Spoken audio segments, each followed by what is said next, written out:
ভাই আসলে আপনার কাছে ভালোবাসাটা কি? মানুষ যে মানুষকে বলে আমি তোমাকে ডিপলি ভালোবাসি বা তোমাকে ছাড়া বাঁচবো না, আসলে ভালোবাসাটা কি বলেন তো ভাই। আমার কাছে ভালোবাসা কি? আমার কাছে ভালোবাসার অস্তিত্ব আছে, কিন্তু নিঃস্বার্থ ভালোবাসার অস্তিত্ব আমার কাছে নাই। আমার কাছে ভালোবাসা হচ্ছে একজন ব্যক্তি বা একটা সত্তা পৃথিবীতে আছে, বা পৃথিবীর বাইরে আছে, বা অন্য কোনো মহাদেশে আছে, তবুও তোমার ভালো লাগতেছে।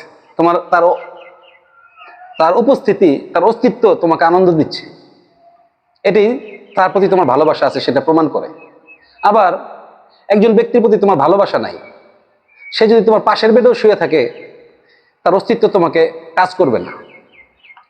অনেক মানুষ পাশে নিজের স্ত্রী রেখা ঘুমায় রয়েছে, অথচ তার মনে বাস করতেছে অন্য কোনো মানুষ, অথচ সে কয়েকশো মাইলের ভিতরও নাই, তার প্রতি তার ভালোবাসা নাই।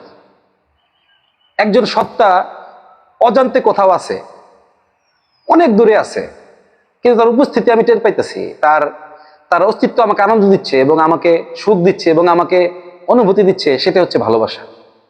আর মানব প্রেম বলতে তুমি যেটা প্রশ্ন করছো, মানুষ মানুষকে ভালোবাসে, মানুষ মানুষকে ভালোবাসে না, মানুষ তার নিজেকেই ভালোবাসে। মানুষ তার নিজেকে ভালোবাসে, কারণ মানুষ যখন মারা যায়, মানুষ তখন চাক বা না চাক তার ভালোবাসার মানুষকে সে কবর দিয়ে ফেলতে হয়, ভালোবাসার মানুষকে সে দূরে সরে দিতে হয়। এটাতে সে বাধ্য।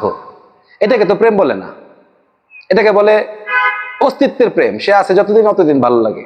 যতদিন আমার তোমাকে ভালোবাসতে ভালো লাগতেছে, ততদিনে আমি তোমাকে ভালোবাসবো। যতদিন তোমাকে আমার ভালোবাসতে ভালো লাগে না, আমি বাসবো না। এর মানে তাহলে কি? এর মানে হচ্ছে আমি আমার নিজেকেই ভালোবাসতেছি। কেউ ভালোবাসে তার কথা শুনতে ভালো লাগে, কেউ ভালোবাসে তার সেবা নিতে ভালো লাগে, কেউ ভালোবাসে তার তার সঙ্গ তার ভালো লাগে। এখানে নিজের ভালো লাগাই ভালোবাসার নামে রূপান্তর হইতেছে। আসলে মানুষ নিজেকে ছাড়া আর মহাসত্তাকে ছাড়া আর কেউকে ভালোবাসতে পারে না। আর নিঃস্বার্থ ভালোবাসাটা শুধুমাত্র সৃষ্টিকর্তার দ্বারাই সম্ভব, তার কোনো কিছু দরকার নাই, এবং সে কারো প্রতি মুখাপেক্ষী না।